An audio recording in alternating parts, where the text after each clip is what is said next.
The violence of the war between Ukraine and Russia is escalating. The clashes in the Donetsk region over the past few weeks have reached their climax. The Russian army is trying to capture the town of Soledar as they want to take control of the Bakhmut road, which they have been trying unsuccessfully for several months. According to Ukrainian Defense Minister Oleksiy Reznikov, Russian forces are trying to seize this town to seize control of the road between Soledar and Bakhmut, where they can move their equipment and units to Bakhmut.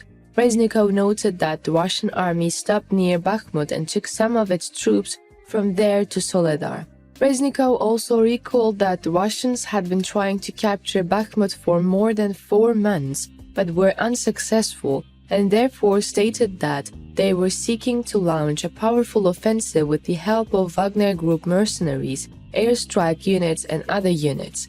The minister also stressed that the Ukrainian defenders continue to hold their positions. Reznikov says that the situation is very difficult but under control. When asked about the casualties, Reznikov said that the losses of the Ukrainian defense forces were much lower than the enemy, emphasizing that about 500 Russian soldiers were killed and wounded every day. The Ukrainian General Staff said that the Russian army hit 11 settlements in the direction of Bakhmut, and the battles for Soledar continue.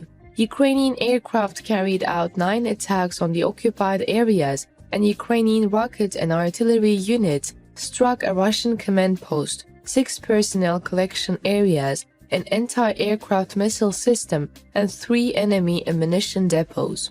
According to the Ukrainian General Staff, Russian troops carried out 2 missile attacks on civilian infrastructure in Kostyantynivka, Donetsk region, and 8 airstrikes on the positions of the Ukrainian defense forces.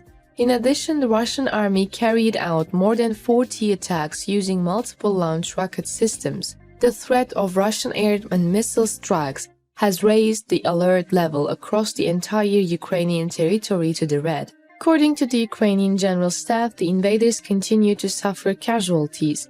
It was established that the combat medics and the Russian armed forces came to the Novoturiske Central Regional Hospital, located in the temporarily seized part of the Kherson region, to fill the shortage of medical personnel. The hospital, which was equipped a military hospital, had about 160 wounded occupants.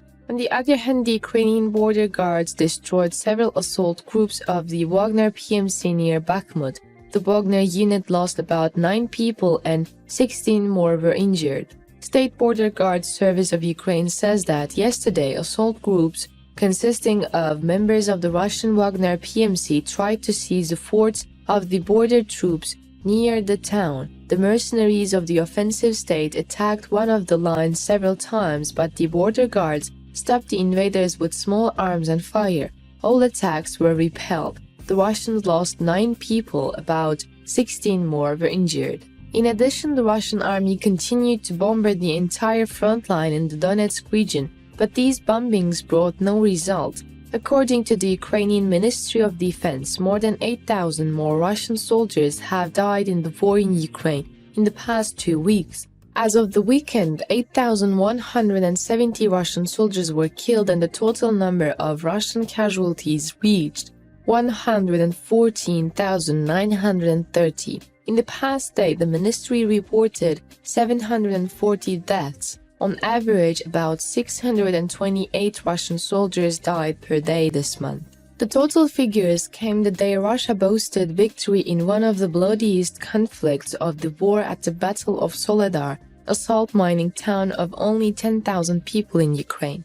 The city of Soledar, which is of great importance for the continuation of successful offensive operations in the Donetsk direction, has been liberated, the Russian Defense Ministry said in a statement.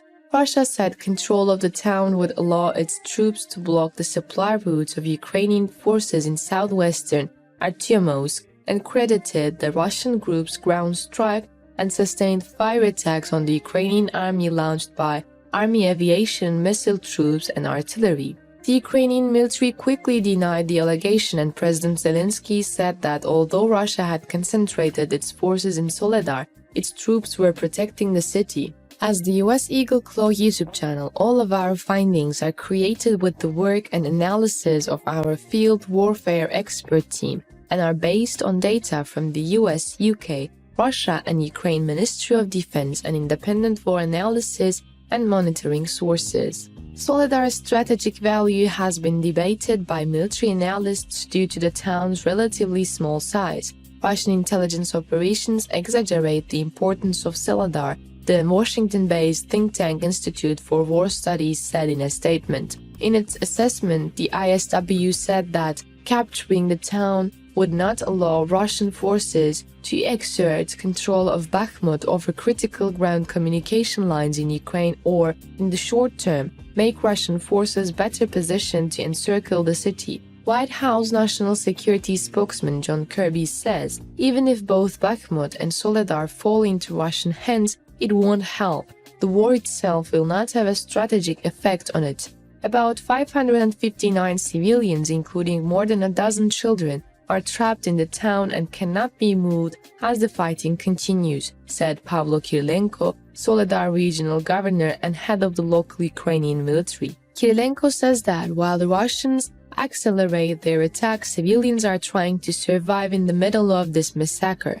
According to former Russian commander Igor Girkin, Moscow's claim that its forces have captured Soledar means Vladimir Putin must make a difficult decision about how to balance the conflicting interests between the warring parties and his invasion of Ukraine. Girkin said there was a fierce conflict between unofficial forces like Wagner and the traditional Russian military command. This is a situation that Girkin believed was completely unacceptable during the war. Girkin said that Russian Chief of Staff Valery Gerasimov, who is currently in charge of the Ukraine operation, posed a risk to Wagner because he and Defense Minister Sergei Shoigu wanted to subordinate or even disperse Wagner and hand over his troops and equipment to General Command.